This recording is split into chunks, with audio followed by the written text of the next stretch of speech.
What's going on, everybody? It is Elijah here with Gifted Hands Music, and I want to welcome you here to the channel. So today I'm going to be bringing you a lesson on how you can apply some fundamental piano concepts like scales and then inversions, how you can play them in an advanced way, or you can use them to make your playing sound more advanced. All right. And so if you're wondering where I've been, it has been almost a month since I've released a video, but I've been working on something special for you all out there. And I'm pleased to announce that on September 1st, that's Tuesday, September 1st, this year, 2020, I'm going to be releasing our Gifted Hands second masterclass. That's going to be the Gospel Keys Masterclass. And this masterclass is for all gospel musicians out there who really want to take their playing from a basic to advanced level. So this gospel masterclass has over 8 hours worth of lessons. There's over 35 lessons in the masterclass, and it is jam-packed with information to improve your gospel piano playing. Like I said, this is geared at beginner to intermediate piano players who have a solid understanding of basic chords, basic scales, but want to know how to get a more advanced gospel sound, who want to know how to play passing chords, who want to know how to spice up maybe some traditional congregational songs or traditional and even modern gospel songs. I'm going to show you exactly the steps that you need to follow to apply to any song so that you can take your playing from basic to advanced. All right. So there's going to be more information coming out within the next 2 weeks. If you would like more information on the masterclass, all you have to do is click the link down below in the description box. Click that link, type in your email, and I will be sending out more information in the upcoming weeks. All right. So definitely be on the lookout for this Gospel Keys Masterclass. If you want to take your playing from basic to advanced, if you are serious about improving your piano playing, improving your skills, and moving forward as a musician and growing, then this is the masterclass for you. Gospel Keys Masterclass coming up pretty soon. But other than that, let's jump into this lesson for today. We're going to be talking about applying fundamental piano concepts in an advanced way. Let's jump into it. So today we are going to be talking about applying fundamental concepts, specifically inversions and scales. These are some of the first things that you learn, the first things that you practice when you're first learning how to play an instrument, when you're first learning how to play the piano. So we're going to talk about these concepts and how you can use them in a more advanced way, or even just a practical way. Like I remember when I first sat down on the piano and my piano teacher was telling me, yo, Elijah, you need to practice your scales. You need to practice inversions. I was like, for what, man? That's like the most boring thing like I could ever play. Like, why don't you just give me some songs and we'll play the song, right? But now that I'm, a little bit more experienced playing, I'm using the scales. I'm using the inversion. So I just want to share some ways that that you can use them in your playing and hopefully give you some inspiration to keep practicing the fundamentals, to keep practicing your scales, keep practicing your inversions, keep practicing these exercises and your technique because they will be applied in your playing in the future. So in this lesson, we're going to be using the song The Anthem as an example, kind of to apply these chords, to apply these concepts. All right, so the anthem just goes like this. We're going to be in the key of B flat. And if you hear I'm using kind of a different piano, I'm kind of just experimenting with some sounds lately. I downloaded this free piano actually from this company called Labs, or I think it's Spitfire Audio is the company name, but the product is called Labs. And they have a bunch of free, cool like EPs, these kind of distorted pianos and a bunch of pads. So I'm kind of just messing around with some stuff. So let me know what you think in the comments if you like this piano sound. All right, so we're in the key of B flat. Our scale for B flat is 1, 2, 3, 4, 5, 6, 7, 1. All right, that's our scale. So the song goes like this. Hallelujah. And I'm playing it the most basic way I can. You have won the victory.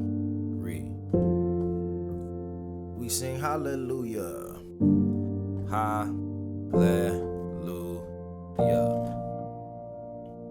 We have won the victory. All right.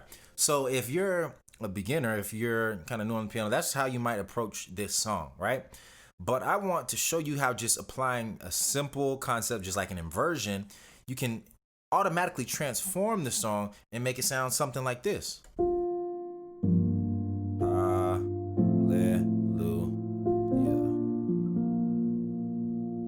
You have won the victory.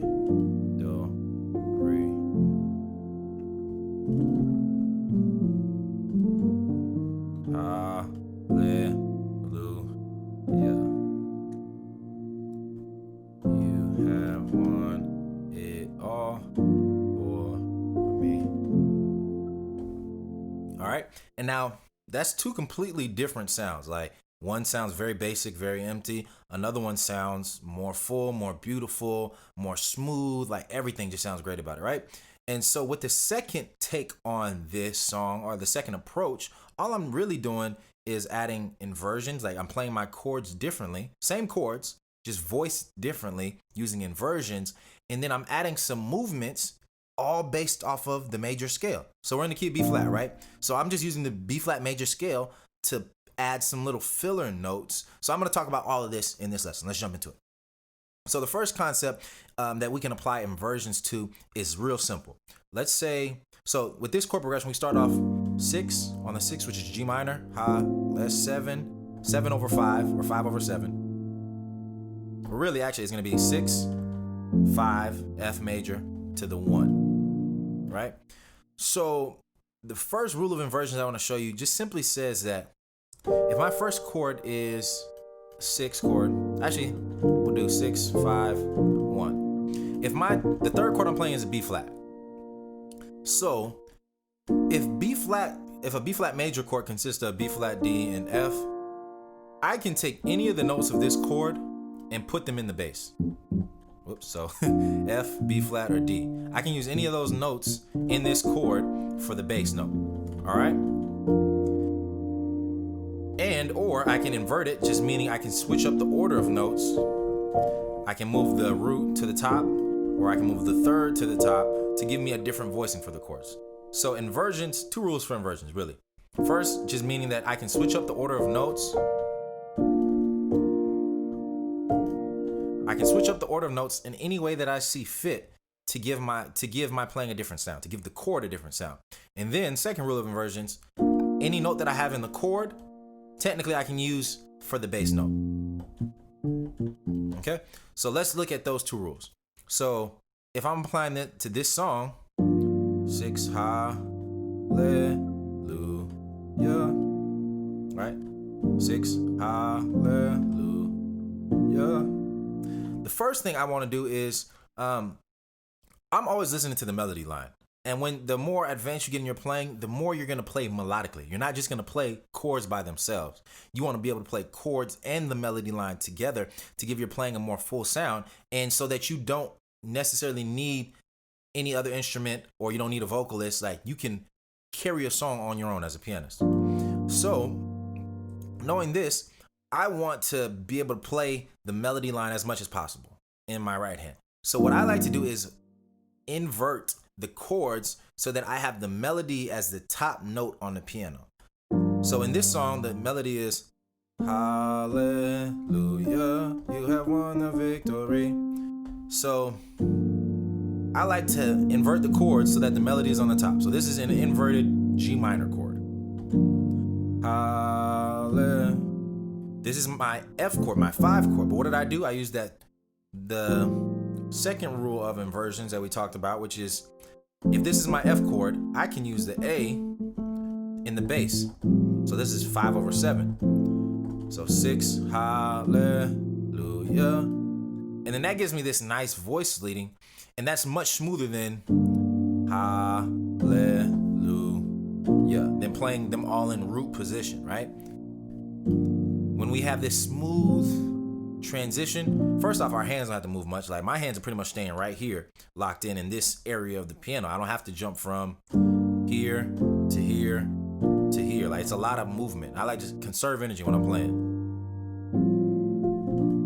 All right, so inversions help me do that. So let's keep it moving, see where else we can put these inversions in. Hallelujah. Or I could do something like that. And once again, that's just switching the bass note. I know I'm playing a B flat chord in my right hand, or I'm playing a B flat chord in general. So any of these notes, once again, can be put in the bass, and that just alters the sound of the chord. It gives you something unexpected. Like most people probably play just hallelujah, right? But I can switch it up and do hallelujah or hallelujah. And that sounds different than what you expect. And something unexpected to our ears is always going to make us hone in and listen to what's going on. All right? And then let's keep it moving. You have one, the do, re. So this is an inverted, my 5 chord. That's just my 5 chord inverted. I put the 7 in the bass. Why? Because I'm landing on a 5 chord, F major, and I have an A in this F major chord, so I can throw that A in the bass and make it sound like this. Okay? So another inversion. Let's look at it. Hallelujah.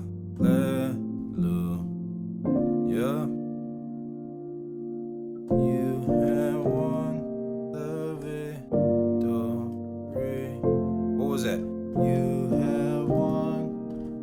You have won. That's just more inversions. Because the regular chord progression goes like what? 7, 5 over 7, 1 to the 2.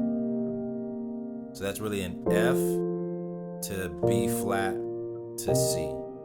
5, 1, 2. So I'm still playing that 5, 1, 2. But I'm playing inversions, and it just gives me a different sound, a different approach. And this is all is about having more options. When you're playing the piano, as you move forward in your playing, you want different ways to express yourself while you're playing. So inversions just give you ample ways to express yourself and ample ways to play one chord progression. You can play one chord progression like 10 different ways, 15 different ways when you have mastered your inversions. So this is my 5 chord inverted, F chord right here. I've just inverted it in my left hand. That's 5. And this is my 1 chord, just inverted in my left hand. B flat is here, so I'm just inverting it. And then I resolve to the 2. So 5, 1, 2, 6, 5.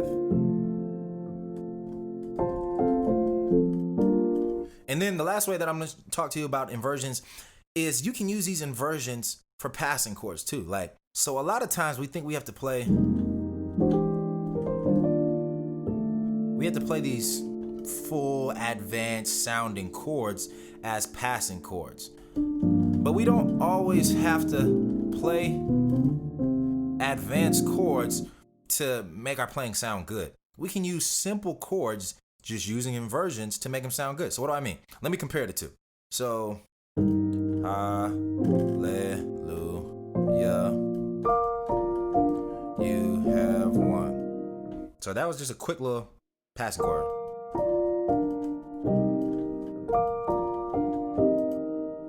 So all that is my B flat chord, and I'm playing inversions of this B flat chord. I'm using this concept called drop 2 voicings, which I'm not gonna get into today, but these are just inversions of a B flat of my 1 chord.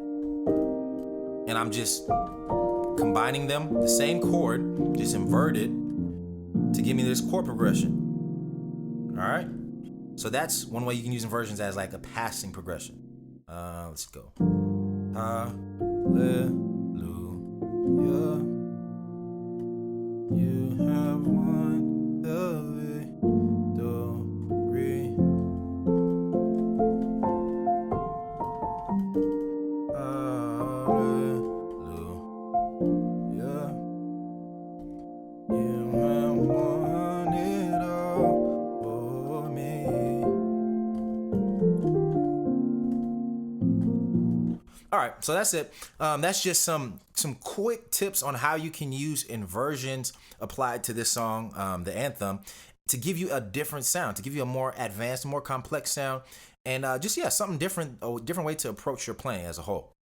So the last concept that I want to talk about, the last fundamental concept that you already know, but you can apply to your playing, is just going to be scales. Scales, the major scale, we're just going to keep it simple. The major scale, the first scale that you should learn it.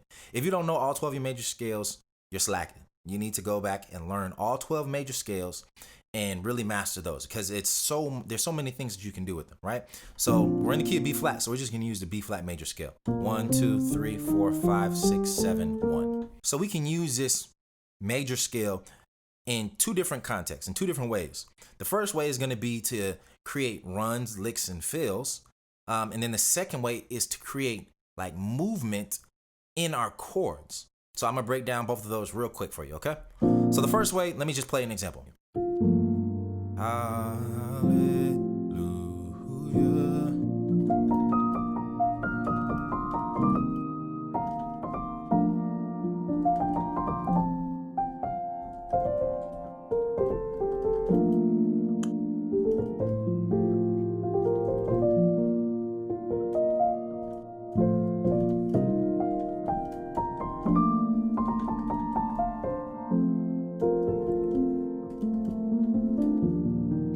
right, so all that stuff, them little runs and little fills that I'm doing, nothing too crazy, but all that is just a B flat major scale. We're in the key of B flat, so I know any song that I'm in, I just use the major scale of the key that I'm in, and I can just create any type of pattern, something that just sounds good to you. And this just comes with time and experimenting with the major scale, with experimenting with any scale, really.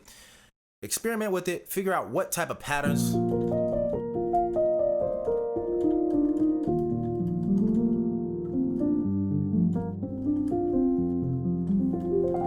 All that's just a major scale. So you just got to have some time, figure out the chord progression first, learn the chord progression, and then once you learn the chord progression, experiment with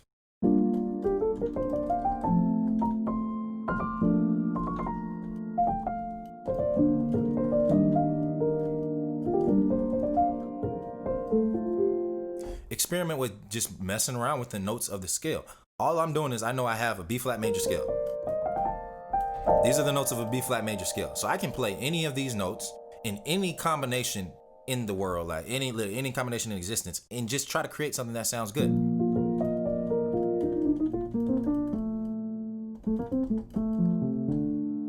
But you just have to figure out what sounds good with the specific chord that you're playing. So that's the first way we can use a major scale, just to fill up our playing, to fill up some dead space in the song. The last and final way that we can use this major chord or the major scale is to add like these cool inner voice movements in our chords. So let me explain, or just play it.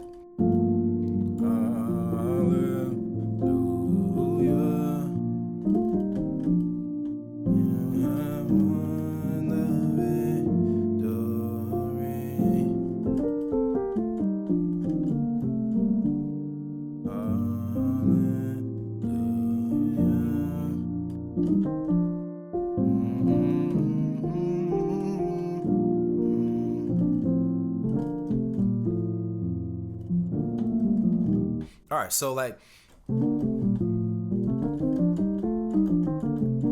those types of movements, just using like two notes, one hand in my left hand, one hand in my right hand.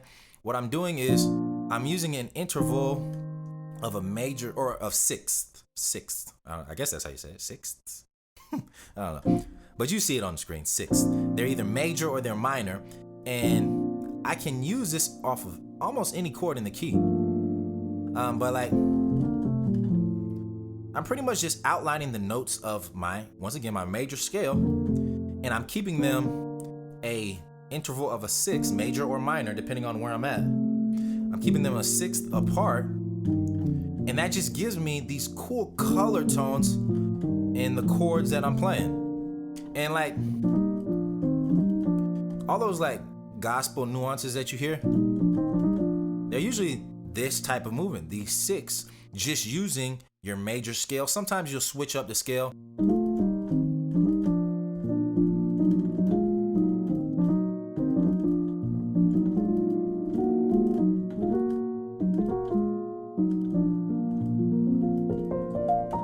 Yeah, but like I said, you can switch up the scale, but for this lesson, we're just using the major scale. And know, if you have this major six, just meaning F is a note, C is a fifth away, so D is a sixth away, and that's the next note in the scale.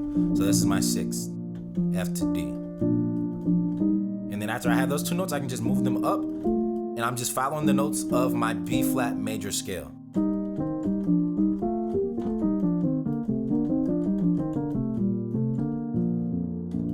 All right, so that's a couple ways that you can use fundamental concepts that you probably already know. You already know inversions, you already know your major scales, and how you can apply them to a song to give you a unique approach, to give you a new sound, give you something new to practice at home. You know, I know we're all stuck in the house still. Well, I'm stuck in the house, and y'all might be out partying, but I'm not going out. But we're in a different time, and you may have more time on your hands to practice. So here's some ways that you can take some fundamental concepts that you already know and apply them to your playing. So if you're interested in more information like this, if you're interested in improving your gospel piano playing, if you are a beginner to intermediate piano player and you want to make drastic improvements in your playing, you have to check out our Gospel Keys Masterclass. It's coming in 2 weeks and counting, September 1st, Tuesday, September 1st. Just click the link below in the description box, type in your email, and I will send you more information on this masterclass. It's coming up very soon. We also have the Gift of Hands Academy, where I'm breaking down weekly lessons on gospel, on neo soul, on jazz, all types of things to help musicians in general improve in their craft. So check out those two things, and I will see you all in the very next lesson. Have a great day.